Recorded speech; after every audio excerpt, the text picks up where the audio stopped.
Somewhere along the lines, Catholic laity as a whole accepted these priests' names being written on a list as sufficient for taking care of this problem. Even if they're convicted, like Hermley, they're not serving time. They're being reinstated in institutions and places with children. Another Catholic school. That's where he went first, and then he was at Seton. There shouldn't be children in a building with a convicted sexual predator ever again. Ever. But those coming from the angle of, oh, well, people didn't know, so it wasn't like reinstating him to work with children. They sent him to the St. Mary's. They sent him directly back to a private Catholic school. The creeper pedophile down the street that's getting convicted is serving prison time right now. But the Catholic priest, this is not the fix. The very below bare minimum would be shot from the rooftop so that children can be protected from. Penalties should be worse. Everything should be worse because you are a Catholic priest. Because you're in a position of spiritual authority over people. I pointed out that the diocesan websites lie, particularly Charlotte, North Carolina, and Arlington. If they don't have it on theirs right now, they used to have it up on their website where they say they report every single that they reported to the police, and that is a lie. Byers was never reported by Charlotte, North Carolina Diocese to the authorities. Never. This facade that the laity are not seeing because they say they're taking it seriously or they busted this sex ring or that one. That's my question. Why are Catholic laity as a whole accepting that as the solution? They're saying words and they're deceptive.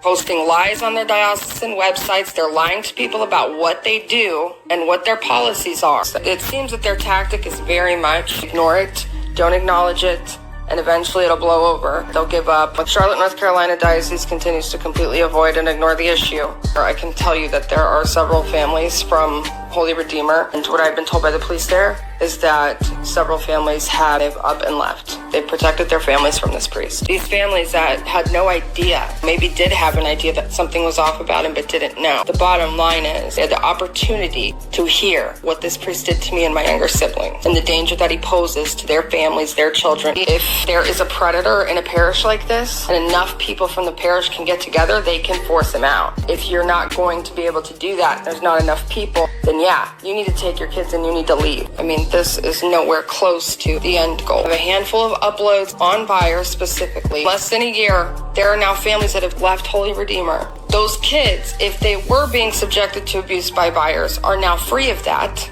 The immediate abuse, not saying the after effect. Essentially, children that could have been abused by him now won't be. Why? Because of the action of a few. The few who decided that it matters, the few who decided that what the Catholic Church is doing is not a fix and it's not acceptable. They need to start being held accountable. Authorities in Catholicism that have gotten into these positions of power who are completely corrupt are not going to remove themselves. Catholics, I don't believe Catholicism is Christ Church, you do. Let's say Catholicism is Christ Church. Just the same, I am telling you that you have been infiltrated to the fullest degree and that the men who are in authority in these dioceses and those right underneath them, they are corrupt. You are sitting back and you are expecting corrupt, sadistic psychopaths to fix the system, expecting them to make the changes. It's too late for that. I'm telling you, you have been completely taken over. Nothing's going to get better. This is only going to get worse unless or until the laity start taking action. Those in the positions of authority are making all these decisions and are keeping this disgusting system alive and running. They are evil.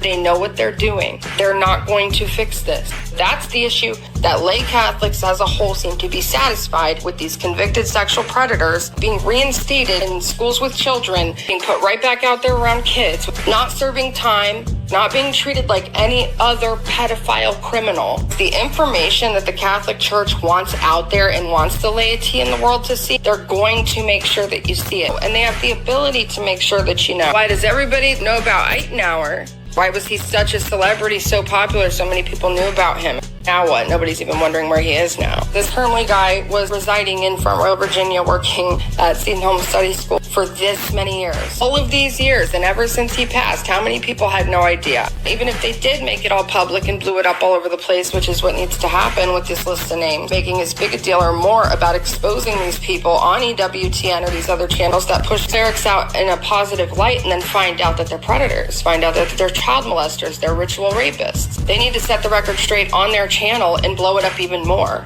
They just go quiet. They don't talk anymore, and everybody just stops asking and forgets.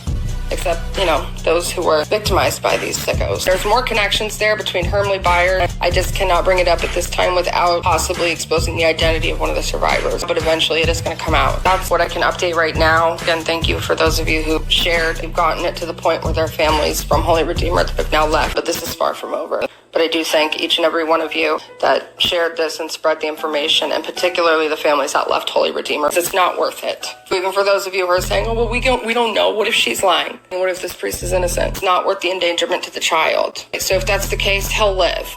All right, but if it's not the case, it's not worth subjecting that child to that. I'm a cage, I'm a prison for no one sees. Ashamed like I'm sleeping with the enemy.